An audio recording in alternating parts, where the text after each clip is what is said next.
কড়াতে তেল দেওয়া হয়ে গেছে। এবার আলুতে হলুদ মাখিয়ে কড়াতে তুলে দেবো, তেল গরম হওয়ার পর। এবার আলুটা ভাজা চলবে। ভাজতে ভাজতে আমরা দেখে নিই কী কী উপকরণ আছে। তো পেঁয়াজ কাটা আছে, টমেটো কাটা আছে, আদা রসুন পেস্ট আছে। এবার মাংসটা আগে থেকেই লেবু আর টক দই দিয়ে ম্যারিনেট করা ছিল। ইতিমধ্যে আলু ভাজা হয়ে গেছে, আলু তুলে নিয়ে পেঁয়াজ দিয়ে দেবো। পেঁয়াজটা একটু লাল লাল হবে, তারপর আমরা দেবো কি নুনটা অ্যাড করে দিলাম।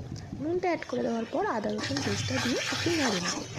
নাড়ানোর পর টমেটো কুচিটা দিয়ে দেবো, নিয়ে হলুদ গুঁড়ো লঙ্কা গুঁড়োটা দিয়ে আবারও নাড়িয়ে নেবো, ভালো করে মিক্স করে নেবো। তারপর দেবো আমরা হচ্ছে মটন, ম্যারিনেট করা মাটন।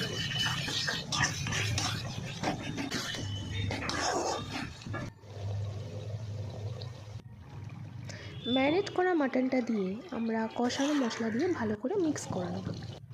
তারপর প্রায় 45 মিনিট কষানো চলবে। কষানোর পর ভালো করে নেড়ে নিয়ে আমরা দেবো গরম জল।